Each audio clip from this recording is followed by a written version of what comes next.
नमस्कार दोस्तों, सभी का स्वागत है आपका अपना YouTube channel PK for study classes में। दोस्तों आज हम लोग बात करेंगे क्लास 10th के साइंस के मॉडल प्रश्न पत्र के बारे में, जो कि आज के डेट में जारी हुआ है, जो कि बिल्कुल नए हैं। ठीक है, जो कि जिला स्तर पे है।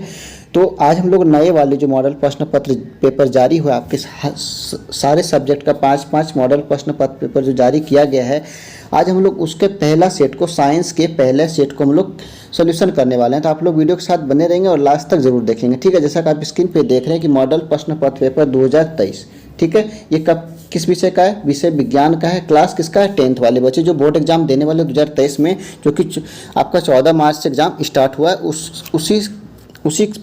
उस एग्जाम के लिए हम लोग पूरा रिवीजन करेंगे। ठीक है, जो कि मॉडल प्रश्न पत्र पेपर आज आपका जारी हुआ है। हम लोग पिछले वीडियो के माध्यम से इसकी जानकारी ले चुके हैं।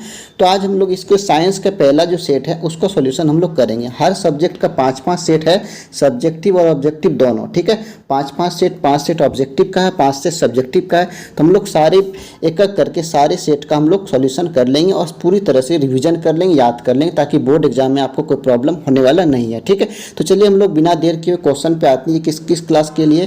क्लास 10th के हैं और किसका है? साइंस का पहला सेट है। ठीक है, आज हम लोग वीडियो में पहला सेट साइंस का क्लियर करने वाले हैं। तो आप लोग एकदम ध्यान से 10 मिनट तक अगर आप देखेंगे तो आपको सारे क्वेश्चन यहीं पे याद होने वाला है। पूरी आपको मतलब बहुत सारा क्वेश्चन जो है कि हम लोग पढ़ चुके हैं पहले से। ठीक है, और यहाँ पे क्या करना, हमको रिवीजन करना। रिवीजन करते करते क्या होगा, हमको बहुत सारा क्वेश्चन जो है याद हो जाएगा। और हमको क्वेश्चन जब सामने आएगा हमारे बोर्ड एग्जाम में, जब हम सेंटर पे एग्जाम देने जाएंगे, तो जब सामने में क्वेश्चन देखेंगे तो हमको क्या लगेगा, बहुत ही ईजी लगेगा, हलवा लगेगा। तो चलिए हम लोग फटाफट से रिवीजन कर लेते हैं और याद भी कर लेते हैं। ठीक है, क्या है, कक्षा 10th की बोर्ड परीक्षा 2022-23 हेतु झारखंड विद्युत परिषद रांची के पाठ्यक्रम पर पूर्णतः आधारित। ठीक है, यानी जेक बोर्ड के यानी झारखंड अधिविद्य परिषद रांची के पाठ्यक्रम पर ही पूर्णतः आधारित है, क्योंकि आपके सिलेबस से बाहर तो जाएगा नहीं क्वेश्चन। ठीक है, ये किसके द्वारा जारी किया है? जिला प्रशासन कोडरमा के द्वारा जारी किया गया है। ठीक है, तो चलिए हम लोग क्वेश्चन को देखते हैं। ये सब बात हम लोग पिछले वीडियो के माध्यम से कर चुके हैं सुबह को ही। तो हम लोग चलिए क्वेश्चन पे आते हैं। क्लास 10th के साइंस के मॉडल प्रश्न पत्र पर सेट 1 पे। ठीक है, किस पे? सेट 1 पे। टाइम आपको मिलेगा इसमें 1.5 घंटे और इसमें कितना का क्वेश्चन?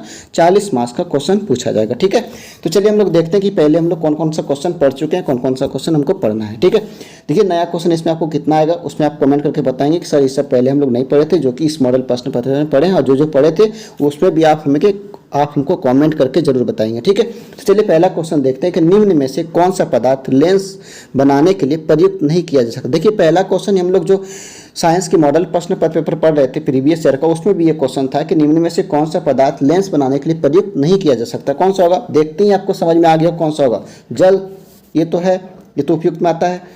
कांच, ये भी आएगा। प्लास्टिक, ये भी आएगा। मिट्टी क्या है? ये नहीं आ सकता। तो ये क्या क्वेश्चन है कि निम्न में से कौन सा पदार्थ लेंस बनाने के लिए प्रयुक्त नहीं होगा, कि नहीं किया जा सकता? कौन सा होगा? मिट्टी। Option number D right answer होगा। ये क्वेश्चन हम लोग पहले भी पढ़ चुके हैं। ठीक है, तो चलिए क्वेश्चन नंबर 2 पे आते हैं। प्रकाश की किरणें गमन करती है। क्या गमन करती है प्रकाश की किरणें? जब देखें कभी आप टॉर्च जलाते हैं, टॉर्च जलाते देखते हैं कैसा होता है? सीधा होता है। अगर कहीं से धूप आ रहा, कहीं से छेद है किसी छत में, या फिर किसी की छत में देखते हैं थोड़ा सा भी अगर छेद है, धूप क्या एकदम सीधे तरह से आता है। ठीक है, तो क्या होगा? प्रकाश की किरणें जो गमन करती है क्या होता है? सीधी रेखा में गमन करते हैं। Option number A right answer होगा क्वेश्चन नंबर 2 का। ठीक है, तो क्वेश्चन नंबर 3 पे आते हैं कि यदि आपतन कोण 60 डिग्री, देखिए ये क्वेश्चन भी हम लोग पढ़े हैं कि यदि आपतन कोण 60 डिग्री है तो परावर्तन कोण का मान क्या होगा। तो हम लोग इस तरह से समझे थे कि आपतन कोण और परावर्तन का जो स्ट्रक्चर बना के हम लोग इस तरह से समझे थे कि ये जो दोनों होता है क्या होता है? भाई भाई होता है, कि ये भी अगर 60 है तो ये भी कितना होगा? 60 ही होगा। यानी कि दोनों तरफ क्या होगा? बराबर होने वाला है। तो यदि आपतन कोण 60 डिग्री है तो परावर्तन क्या होगा भाई?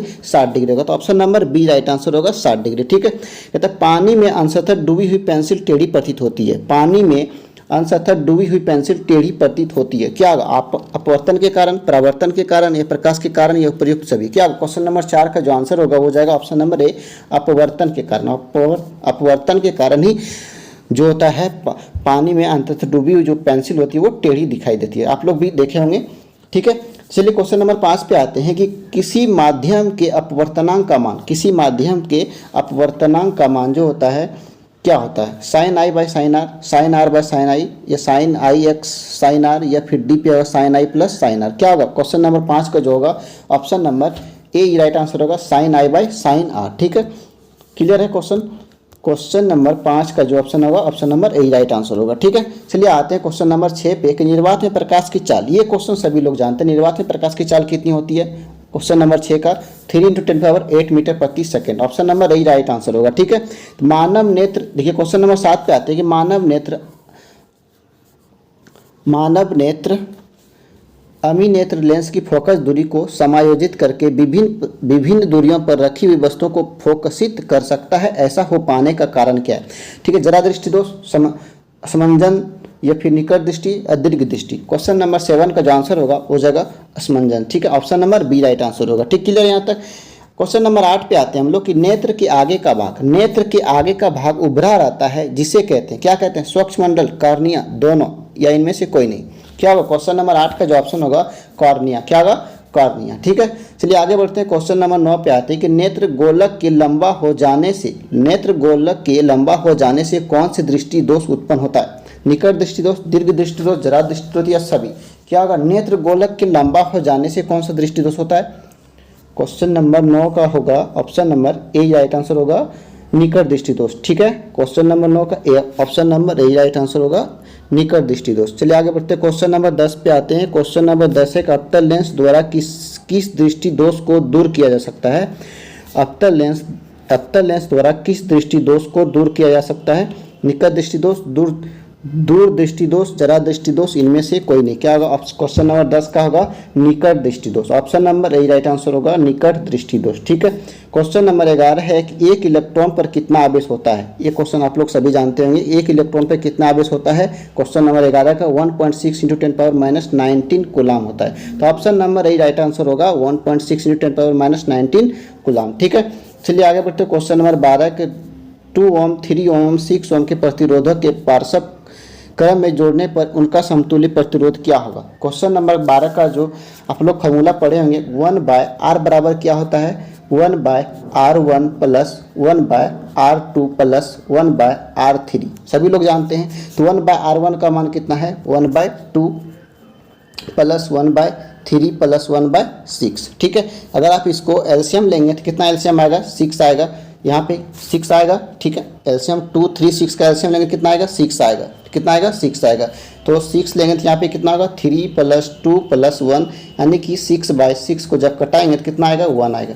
ठीक है, क्लियर है। तो इसका आंसर क्या हो जाएगा? 1। Option number A right answer होगा 1। ठीक है, चलिए आगे बढ़ते हैं। क्वेश्चन नंबर 13 पे आते हैं कि फ्यूज को विद्युत युक्ति के साथ किस क्रम में संयोजित किया जाता है? फ्यूज को विद्युत युक्ति के साथ किस क्रम में संयोजित किया जाता है? श्रेणी क्रम, पार्श्व क्रम, दोनों, इनमें से कोई नहीं। क्वेश्चन नंबर 13 का जो आंसर होगा श्रेणी क्रम। कौन सा? श्रेणी क्रम। Option number A right answer होगा, श्रेणी क्रम। ठीक है, क्वेश्चन नंबर 14 पे आते हैं कि अभिक्रिया 2NO + C को जब रिएक्शन कर 2N + CO में यहाँ पे टूट रहा है ना, यहाँ पे 2NO + C को जब यहाँ पे अलग अलग हो रहा है तो क्या होगा? ऑप्शन नंबर क्या होगा? क्वेश्चन नंबर 14 का जो ऑप्शन होगा ए होगा। सी का क्या हो रहा है? उपचयन हो रहा है। किसका हो रहा है? सी का जो है उपचयन हो रहा है। तो option number A right answer होगा, उपचयन हो रहा है। ठीक है, क्वेश्चन नंबर 15 पे आते हैं कि बुझा व चूना का रासायनिक सूत्र क्या है? बुझा व चूना का रासायनिक सूत्र क्या होता है? ये सभी कोई जानते हैं। सूत्र तो सभी लोगों ने याद किया होगा जब सिलेबस आप पढ़ रहे होंगे, तो आप लोगों को ये सूत्र सबको याद होना चाहिए। तो क्या होगा? ऑप्शन नंबर 15 का ऑप्शन नंबर सी, CaOH का Hal2। ठीक है, तो option number C right answer होगा। चलिए आगे बढ़ते हैं कि निम्न में से कौन संरक्षण का उदाहरण है? निम्न में से कौन संरक्षण का उदाहरण है? लोहे की वस्तु में जंग लगना, चांदी का काला हो जाना, तांबे की वस्तु का हरा हो जाना या उपयुक्त सभी? निम्न में कौन संरक्षण का उदाहरण है? संरक्षण का उदाहरण कौन सा होगा? क्वेश्चन नंबर 16 का ऑप्शन नंबर डी होगा, उपयुक्त सभी। ठीक है, क्योंकि लोहे की वस्तु में जंग लगना, चांदी का काला हो जाना, ये भी आप देखे होंगे। चांदी जो लोगों का काला होता है तो वो साफ कराने के लिए जाते हैं। तांबे की वस्तु का हरा हो जाना, अगर आपके पास तांबे की वस्तु है तो रखा क्या होता है? वो हरा हो जाता है। तो क्या होगा? उपयुक्त सभी हो। ठीक है, तो चलिए आगे बढ़ते हैं। रंध्रीय सूचक का उदाहरण है। रंध्रीय सूचक का उदाहरण है क्या? वेनिला, लोहे का तेल, प्याज या उपयुक्त सभी? तो क्वेश्चन नंबर 17 का जो आंसर होगा वो क्या होगा? Option number D right answer होगा, उपयुक्त सभी। ठीक है, चलिए क्वेश्चन नंबर 18 पे आते हैं कि सोडियम लवण का परिवार है। सोडियम लवण का परिवार है NaCl या फिर ऑप्शन नंबर बी है Na2SO4 या फिर ऑप्शन सी है दोनों या इनमें से कोई नहीं। 18 का क्या होगा? Option number C right answer होगा, दोनों। NaCl NaCl भी होगा और Na2SO4 भी होगा, ठीक है। तो इसलिए option number C right answer होगा दोनों, ठीक है। क्वेश्चन नंबर 19 में आते हैं कि इनमें से कौन सा कथन असत्य का बात कर रहा है। देखिए, टमाटर में ऑक्जेलिक अम्ल पाया जाता है, इमली में साइट्रिक अम्ल होता है, क्या सही है क्या? आप लोग कमेंट करके बताइए कुछ। देखिए, ऑप्शन नंबर सी में दिया क्षार का उपयोग साबुन बनाने में होता है, अम्लीय वर्षा का pH मान 5-6 से कम होता है, ये भी सही है। तो देखिए यहाँ पे क्या दिया, क्षार का उपयोग साबुन बनाने में होता है, तो यहाँ पे क्वेश्चन नंबर जो 19 है option number C right answer होगा, क्षार का उपयोग साबुन बनाने में होता है, ये गलत बात है, तो ये option number C right answer होगा। चलिए 20 पे आते हैं कि एंटासिड का उदाहरण है, एंटासिड का जो उदाहरण है क्या होगा, क्वेश्चन नंबर 20 का होगा बेकिंग सोडा। एंटासिड का जो उदाहरण होगा क्या होगा, बेकिंग सोडा, ठीक है। 21 नंबर पे आते कौन सा धातु ऊष्मा का कुचालक है, कौन सा धातु जो है वो ऊष्मा का कुचालक है, लेड, मरकरी या दोनों, इनमें से कोई नहीं, क्या होगा 21 नंबर का जो होगा option number C right answer होगा, दोनों, मरकरी और लेड दोनों होता है, ऊष्मा का कुचालक होता है, ठीक है। तो याद रखेंगे कि ऊष्मा, कौन सा धातु ऊष्मा का कुचालक होता है, लेड और मरकरी दोनों होता है, ठीक है।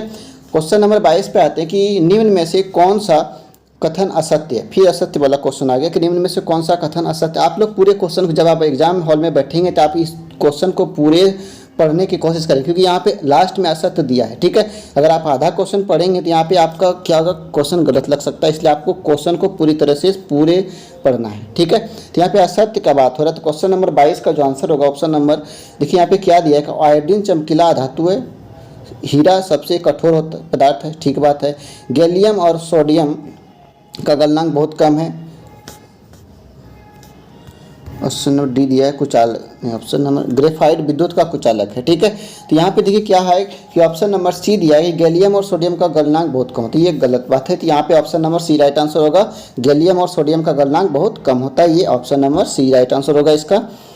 चलिए ऑप्शन 23 में आते हैं कि इनमें से कौन संबंध अधिक अभिक्रियाशील धातु है, इनमें से कौन संबंध अधिक अभिक्रियाशील धातु है, गोल्ड, आयरन, सोडियम या पोटेशियम, क्या होगा क्वेश्चन नंबर 23 का जो आंसर होगा ऑप्शन नंबर डी हो जाएगा, पोटेशियम, ठीक है। Option number D right answer होगा पोटेशियम। चलिए आगे बढ़ते हैं हम लोग, 24 पे आते हैं कि इनमें से कौन धातु जल के साथ अभिक्रिया नहीं करता, लेड, कॉपर, सिल्वर या उपर्युक्त सभी, इनमें से कौन धातु जल के साथ अभिक्रिया नहीं करती है, कौन सा होगा, लेड होगा, कॉपर होगा, सिल्वर होगा या उपयुक्त सभी को। 24 का जो आंसर होगा हो जाएगा option number D right answer होगा, उपयुक्त सभी, ठीक है। यहाँ पे लेड, कॉपर और सिल्वर जो है सब जल के साथ अभिक्रिया नहीं करती है, तो यहाँ पे क्या हो जाएगा, उपयुक्त सभी, ठीक है। सीनावार, ये क्वेश्चन नंबर 25 दिया है, सीनावार किस धातु का अयस्क है, सीनावार किस धातु का अयस्क है, मरकरी का, ठीक है। Option number A right answer होगा मरकरी। चलिए आगे बढ़ते हैं, क्वेश्चन नंबर 26 पे आते हैं,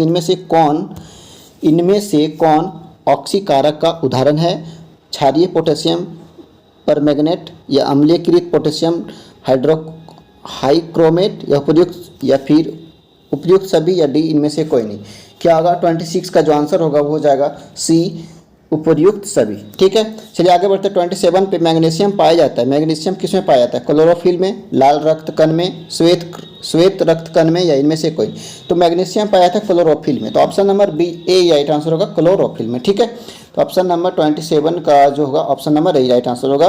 चलिए आगे बढ़ते हैं, 28 पे आते हैं कि वृक्क का संबंध किस तंत्र से है, वृक्क का संबंध किस तंत्र से, उत्सर्जन तंत्र, पाचन तंत्र, श्वसन तंत्र या परिवहन तंत्र। 28 का जो आंसर होगा उत्सर्जन तंत्र, यानी option number A right answer होगा उत्सर्जन तंत्र, ठीक है। चलिए आगे बढ़ते हैं कि पौधे में भोजन के स्थानांतरण के लिए उत्तरदायी है, पौधों में भोजन के स्थानांतरण के लिए उत्तरदायी है जाइलम, फ्लोएम दोनों या इनमें से कोई नहीं। तो 29 का जो आंसर होगा हो जाएगा सी, ऑप्शन नंबर सी, जाइलम और फ्लोएम दोनों होगा, ठीक है। ये पौधों के भोजन के स्थान के लिए उत्तरदायी है, ठीक है।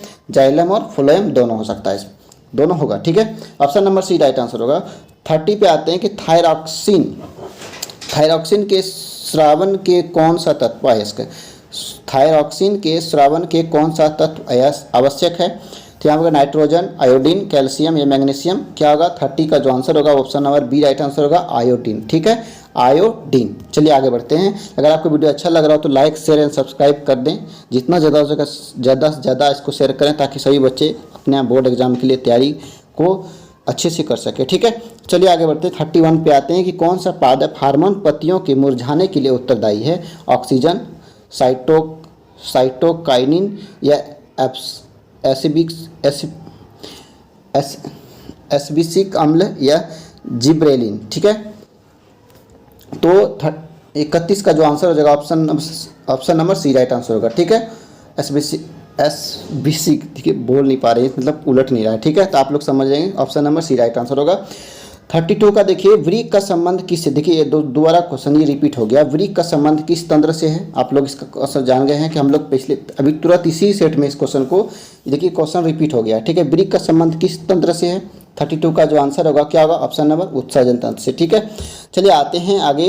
जनन मूल घटना है, जनन मूल घटना है युग्मनक का बनना, युग्मनज का बनना, डीएनए की प्राकृतिक बनना या भ्रूण का बनना। तो 33 का जो आंसर होगा डीएनए की प्रकृति का बनना, ठीक है।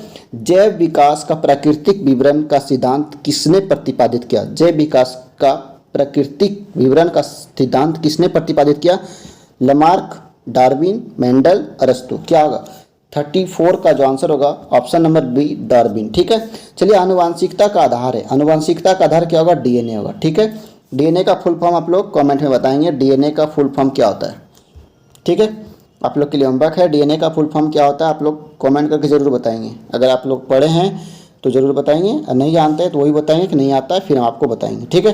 36 पे आते हैं कि प्राथमिकता उपभोक्ता को कहते हैं, प्राथमिकता उपभोक्ता को कहते हैं क्या, द्वितीय पोषी स्तर, शाकाहारी, दोनों, इनमें से कोई नहीं। तो देखिए प्राथमिकता उपभोक्ता जो होता है वो क्या होता है, शाकाहारी, तो क्योंकि वो प्राथमिक यानी कि फर्स्ट होता है, यानी प्राथमिकता मतलब पहला, तो ये क्या होगा option number B right answer होगा शाकाहारी, ठीक है। 37 पे आते हैं परितंत्र के अजैविक घटक है, परितंत्र के अजैविक घटक क्या, तापमान, वर्षा, मिट्टी, उपयुक्त सभी।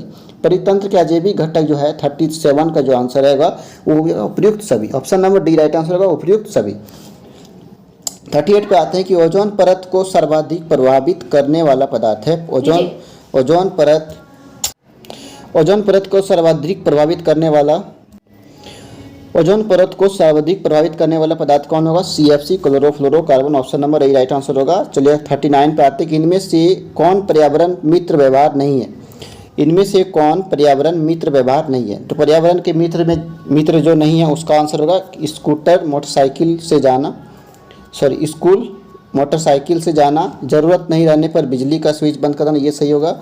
कपड़े के थैले का उपयोग करना, ये भी सही है। इनमें से कोई नहीं, तो क्या होगा option number A right answer होगा स्कूल मोटरसाइकिल से जाना, स्कूल मोटरसाइकिल से जाना, ये क्या होगा पर्यावरण, मोटरसाइकिल जब चलता है तो पर्यावरण क्या होता है, दूषित होता है, जो कि पर्यावरण के लिए अच्छी बात नहीं है, वो मित्र नहीं हो सकता, तो option number A right answer होगा।